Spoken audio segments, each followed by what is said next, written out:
آج صورتحال کتنی گمبھیر ہے. قرآن کے مقابلے میں لوگ سوچے لے آئے. ہم کہتے ہیں قرآن یہ کہتا ہے, وہ کہتا ہے ٹھیک ہے قرآن کہتا ہے, مگر میں یہ کہتا ہوں جہاں بدلنے کا وہ بھی گمان رکھتے ہیں جو گھر کے نقشے میں پہلے دکان رکھتے ہیں.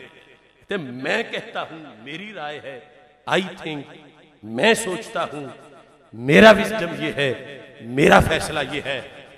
ٹی وی پہ بیٹھے وہ سکالر, بیرونی دنیا کے بھیجے ہوئے وہ ڈاکو, مختلف روپوں میں آنے والے ہرکارے, جو ماڈرنزم کے نام پر قرآنی حقائق سے, قرآن و سنت سے لوگوں کو بہکا بہکا کے شکوک و شبہات ڈال کے پیچھے کرنا چاہتے ہیں, اور اپنے سائنٹیفک اور سائنس اور ٹیکنالوجی کی بنیادوں پر اپنی ریسرچیں پیش کر کے لوگوں کو پیچھے دھکیلنا چاہتے ہیں. قرآن کہتا ہے یہ روگ پرانا ہے امتوں میں کہ نبیوں کے علم کے مقابلے میں وہ اپنی تعویلیں پیش کرتے ہیں, تو ان لوگوں کا عذاب ان کے انتظار میں ہے. تو یاد رکھو اللہ نے اس بات کا علاج بھی قرآن میں لکھا ہے. سن لیں وہ لوگ, اگرچہ ہمیں بند کریں یا پابند کریں, لیکن ہم قرآن پڑھنے سے باز نہیں آئیں گے. قرآن نے اس ساری بیماری کا ذکر کیا ہوا ہے. یہ ہے سورہ مومن, آیت نمبر 83 ہے. اللہ نے اس قرآن میں پہلی امتوں کا ذکر کیا. سرکار فرماتے ہیں فیہ نبأ ما قبلکم, پہلوں کی خبریں ہیں. تو اس لیے ہیں کہ وہ ڈوبے تھے جس طرح, تم نہ وہ کام کرنا. اب سنو قرآن, ایک ایک حرف پر دھیان کرو. اللہ فرماتا ہے رب ذوالجلال, فلما جاءتہم رسلہم بالبینات, جب آئے ان قوموں کے پاس ان کے رسول بالبینات, روشن دلیلیں لے کر, بڑے بڑے معجزات لے کر, علم لے کر, اللہ کے احکام لے کر ان کے پاس ان کے رسول آئے, تو کیا چاہیے تھا؟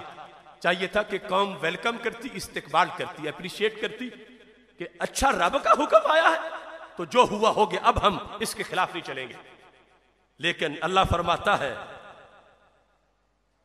یہ روگ ہے پرانا, شیطان کا بیج بویا ہوا, کہ کچھ لوگوں کو اپنی عقل پہ بڑی گھمنڈ ہوتی ہے, کچھ کو اپنی معلومات پہ بڑا فخر ہوتا.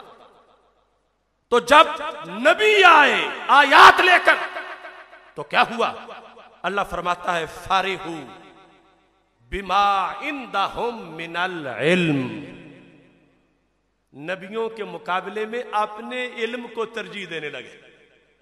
فارحو, خوش ہوئے, بما, اس کے ساتھ, عندہم, جو ان کے پاس تھا, کیا؟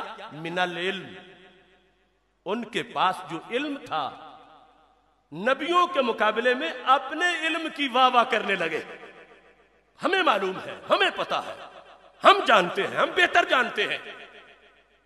تو اس آیت نے یہ بھی بتایا کہ ہر علم اچھا نہیں ہوتا. یہاں علم والوں کو رب کیا کہہ رہا ہے؟ جنہوں نے نبیوں کے مقابلے میں کہا ہمارا علم اپنا ہے. اللہ فرماتا وَحَاقَ بِهِم مَا كَانُوا بِهِ يَسْتَهْزِئُونَ, جب انہوں نے نبیوں کے مقابلے میں اپنے علم کو پیش کیا تو عذاب نے گھیر لیا.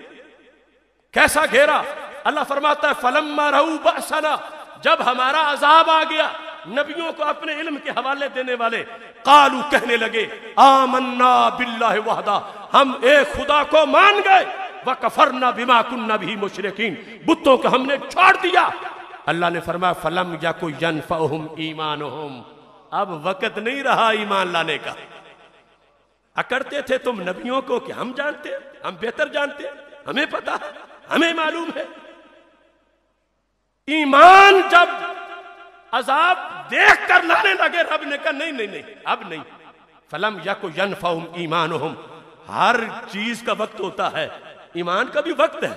عذاب دیکھ کے پھر کہیں ایمان لے آئے. اللہ فرماتا ہے فلم یکو ینفعہم ایمانہم لما رأوا بأسنا, جب ہمارا عذاب انہوں نے دیکھ لیا تو ان کو ایمان فائدہ نہ دے سکا. سنت اللہ التی قد خلت فی عبادی, اللہ کا یہ قانون ہے بندوں میں چلتا آ رہا ہے. وخاسر ہنالک الکافرون, اب ان لوگوں کو رب نے تباہ و برباد کیا.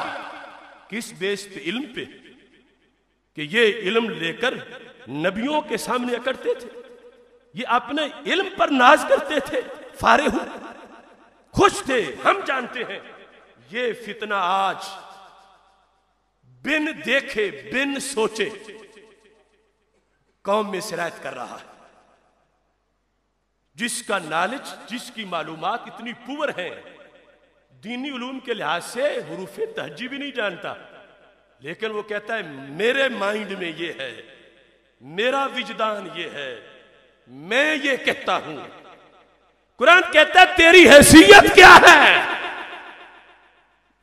یہ پرانی بیماری ہے لوگوں کی کہ رسولوں کے علم کے مقابلے میں اپنے معلومات پیش کرے، اپنی سوچ پیش کرے، اپنے تجربات پیش کرے. فرما عذاب سے نہیں بچیں گے. کسان کا مطلب کیا؟ لا الہ الا اللہ.